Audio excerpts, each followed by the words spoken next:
दोस्तों सबसे पहले आप सभी को हैप्पी दिवाली। आज की इस वीडियो में वर्ल्ड अफेयर से जुड़ी दो बड़ी खबरों के ऊपर बात करेंगे, जिसमें रेयर अर्थ मिनरल्स को लेकर चीन की दादागिरी को अब भारत काउंटर कर रहा है और इसी के तहत बड़ा कदम भारत सरकार ने उठाया है। इसके अलावा बहुत रेयरली ऐसा देखा गया है कि भारत गयाना के साथ तेल की डील करे और अब भारत गयाना से तेल की खरीद कर रहा है। दोनों ही खबर वर्ल्ड पॉलिटिक्स के लिहाज से काफी इंपॉर्टेंट है, इसीलिए वीडियो को अंत तक जरूर देखिएगा। तो चलिए शुरू करते हैं इस वीडियो को। दरअसल भारत अब एक बहुत अहम कदम उठाने जा रहा है ताकि चीन पर अपनी निर्भरता कम की जा सके। असल में भारत की कुछ बड़ी कंपनियां अब रूस के साथ मिलकर काम करने की सोच रही है ताकि देश में रेयर अर्थ मैग्नेट्स और जरूरी मिनरल्स की कमी पूरी की जा सके।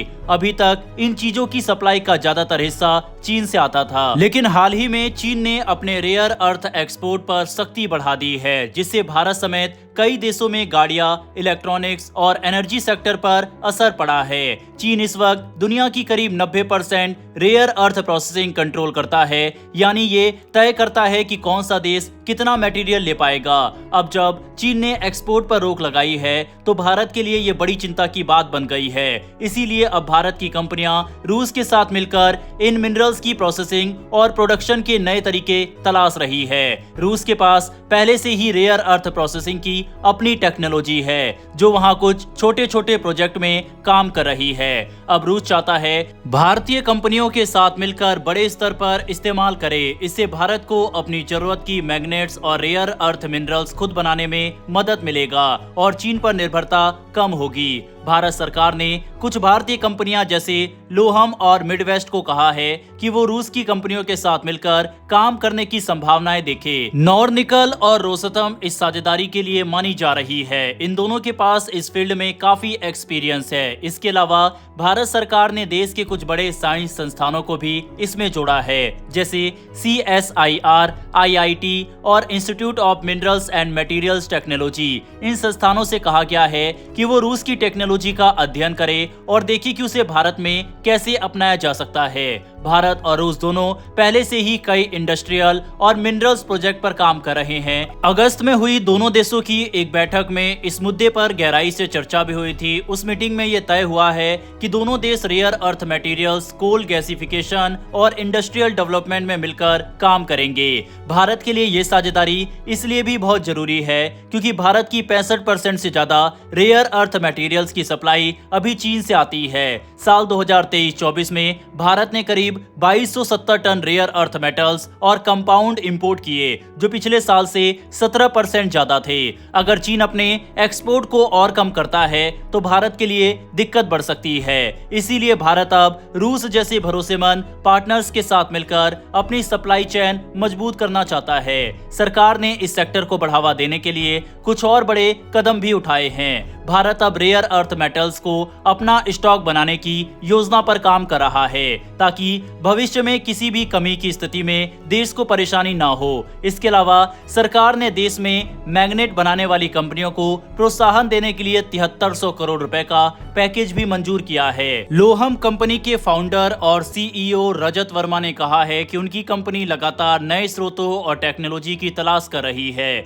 जिससे भारत की मैग्नेट प्रोडक्शन क्षमता बढ़े। उन्होंने बताया कि उनकी कंपनी ने अपने लेवल पर रेयर अर्थ अयस्कों को प्रोसेस करने और उन्हें मेटल्स और मैग्नेट्स में बदलने की क्षमता बना ली है। यानी अब भारत के पास शुरुआती स्तर पर खुद ये काम करने की तकनीक मौजूद है। वहीं रूस की कंपनी नॉर्निकल ने कहा है कि वो किसी संभावित डील पर अभी कुछ नहीं कह सकती, क्योंकि उनकी कंपनी की पॉलिसी ऐसी है कि वह किसी चल रही बातचीत या भविष्य की योजना पर कमेंट नहीं करती। रोसतम और मिडवेस्ट ने भी अभी इस पर कोई जवाब नहीं दिया है। इससे साफ है कि बात अभी शुरुआती दौर में है, लेकिन दोनों देश इस दिशा में गंभीर है। असल में भारत में रेयर अर्थ मिनरल्स तो मिलते हैं, लेकिन उन्हें प्रोसेस करके उपयोगी प्रोडक्ट जैसे मैग्नेट बनाना अभी मुश्किल है और यही वो टेक्नोलॉजी है जिसमें रूस भारत की मदद कर सकता है। इन रेयर अर्थ मैग्नेट्स का इस्तेमाल इलेक्ट्रिक गाड़ियों, मोबाइल फोन्स, विंड टरबाइंस और डिफेंस सिस्टम जैसे कई अहम कामों में होता है। अगर भारत और रूस मिलकर इस फील्ड में काम करते हैं तो भारत के पास खुद की प्रोसेसिंग टेक्नोलॉजी आ जाएगी, जिससे चीन पर निर्भरता खत्म होगी। इससे भारत न सिर्फ अपनी जरूरत पूरी कर सकेगा बल्कि आने वाले वक्त में दूसरे देशों को भी सप्लाई कर पाएगा। ये कदम भारत के मेक इन इंडिया मिशन को और मजबूती देगा। आने वाले कुछ महीनों में ये साफ होगा कि भारत और रूस कितनी जल्दी इस सहयोग को आगे बढ़ाते हैं। लेकिन इतना तो तय है कि आने वाले वक्त में भारत रेयर अर्थ और मैग्नेट्स बनाने में आत्मनिर्भर बनने की दिशा में बड़ी छलांग लगाने वाला है। ये समझना जरूरी है कि आज के दौर में रेयर अर्थ मिनरल्स नए तेल की तरह है, यानी जिनके पास ये है उनके पास ताकत, और भारत अब इस ताकत को अपने हाथों में लेना चाहता है। बढ़ते हमारी अगली खबर की तरफ। भारत अब एक नया कदम उठा रहा है अपने तेल के स्रोतों को और विविध बनाने के लिए। खबर है कि भारत की दो बड़ी तेल रिफाइनिंग कंपनियों ने अमेरिका की मशहूर कंपनी एक्सॉन मोबिल से 4 मिलियन बैरल कच्चा तेल खरीदा है, जो दक्षिण अमेरिकी देश गयाना से आएगा। ये डिलीवरी साल 2025 के आखिर में या 2026 की शुरुआत में भारत पहुंचेगी। गयाना से तेल खरीदना भारत के लिए काफी दुर्लभ है, क्योंकि अब तक भारत ज्यादातर तेल मध्य पूर्व, रूस और अफ्रीका से मंगाता रहा है। इन 4 मिलियन बैरल में से आधा तेल भारत की सबसे बड़ी सरकारी तेल कंपनी इंडियन ऑयल कॉर्पोरेशन ने खरीदा है। ये IOC की पहली बार की खरीद है। गयाना के गोल्डन एरोहेड ग्रेड का तेल, ये तेल दिसंबर 2025 के आखिर या जनवरी 2026 की शुरुआत में भारत पहुंचेगा।